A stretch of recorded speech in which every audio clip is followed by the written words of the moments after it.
최근 몇 년 동안 중국에서는 인권운동가와 반체제 인사를 텔레비전에 출연시켜 강제로 죄를 인정케 하고 있습니다.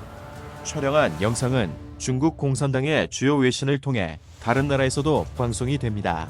올해 2월 영국 통신당국은 중국 공산당 관영 매체인 중국 국제 텔레비전이 영국 방송법을 위반해 면허를 취소했습니다. 프랑스에서도 CGTN은 방송 허가를 받자마자 언론법을 위반해 고발당했습니다. 프랑스 언론 주요 관리 기관인 프랑스 최고시청위원회는 4월 7일 CGTN에 대한 첫 번째 고발 사건을 접수했다고 밝혔습니다. CGTN이 10세 위구르 여자아이의 자백을 강요하는 장면을 방영한 혐의입니다. 보도 내용은 명예를 훼손하는 허위 및 왜곡된 사실이 많이 포함됐습니다. 또한 미국 교제기관인 연방통신위원회도 4월 5일 CGTN에 대해 고발장을 접수했습니다. 티베트나 신장 문제를 연구하고 있는 독일학자 아드리안 쟁치는 CGTN이 자신을 허위사실로 비방선전하면서도 오히려 그에게 해명할 권리를 주지 않았다고 고발했습니다. 두 고발 사항은 모두 비정부 기구인 세이프가드 디펜더스가 대신 제기했습니다. 오랫동안 인권에 관심을 보여온 이 단체의 책임자는 스웨덴 인권운동가 피터 달링입니다. 그는 중국의 인권 변호사에게 도움을 줬다가 2016년 체포된 적이 있습니다. 달링은 중공중앙TV에 끌려가 강요에 의하여 TV로 유죄를 인정했고 2017년 1월에 중국에서 추방됐습니다. 그가 TV로 죄를 인정하기 전에 중국 공산당 안정국에서 그에게 질문과 답변이 적힌 종이를 주었고 그것을 안개하도록 강요했다고 미국의 소리에 말했습니다. 현장에 있던 CCTV 기자도 함께 연습을 거듭했고 결국 그의 뜻에 반하는 인터뷰를 녹화했습니다. 중국 공산당이 시민사회에 대한 탄압을 강화함에 따라 텔레비전 자백 강요는 점점 더 보편화됐습니다.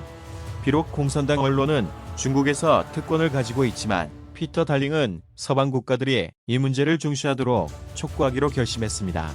2018년 11월부터 세이프가드 디펜더스는 CCTV가 서방 민주주의 국가에서 TV로 죄를 인정하는 방송을 하는 행위에 대해 현지 언론법을 위반했다고 고소하기 시작했습니다.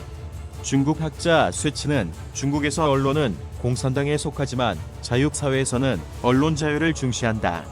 뉴스에 대해서는 엄격한 법적 규정이 있으며 매우 엄격한 직업 윤리 기준이 있다. 때문에 유럽과 미국 등의 국가에서 뉴스와 선전은 서로 다른 개념이다. 따라서 중국 공산당이 수행하는 이러한 선전은 서구에서 뉴스라는 이름으로 사회에 결코 받아들여지지 않을 것이라고 말했습니다.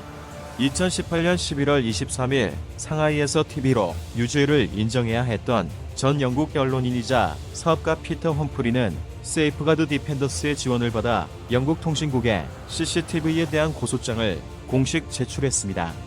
CGTN이 TV 유죄 인정 영상을 찍기 위해 그에게 약물을 먹이고 수갑을 채웠으며 철정에 갇힌 뒤 녹화를 강요했고 또 TV 유죄 인정 영상을 방영한 것은 영국 방송법 위반으로 고발했습니다.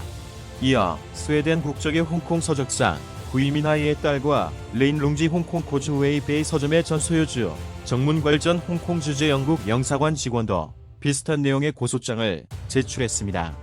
결국 영국 통신당국은 조사를 거쳐 CGTN의 영국 방송 면허를 취소했습니다. CGTN은 지난 3월 10만 파운드의 과징금을 부과받기도 했습니다. 세이프가드 디펜더스는 또 미국, 호주, 캐나다, 프랑스 및 기타 국가에서 CCTV의 행위를 고발했습니다. 이에 따라 올해 3월 호주 특별 방송 서비스 회사는 CGTN과 CCTV 고의 방송을 잠시 중지했습니다. 현재 캐나다와 프랑스에서도 조사가 진행 중이며 미국 연방통신위원회도 고소에 긍정적으로 대응했습니다. 재미시사평론가인 탕징위원은 그가 이렇게 고발했기에 CCTV의 거짓말이 폭로됐고 객관적으로 CGTN이 중공대외 선전 매체라는 사실을 알리는 데 기여했으며 일부 국가에서는 면허가 취소됐다. 그 결과 세계 여러 나라 정부에 시범적인 효과가 있었다.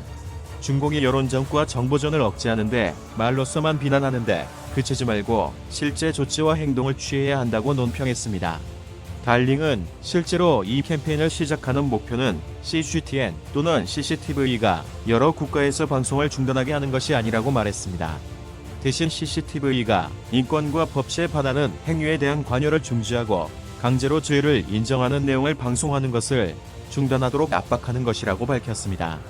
그러나 평론가들은 CCTV가 강제 자백의 내용을 줄인다 해도 공산당 언론의 대변자이기 때문에 신장, 홍콩, 중국 공산당 바이러스와 같은 다른 주제에 대해 여전히 많은 거짓 보도를 할 것이라고 평했습니다. 시청해주셔서 감사합니다.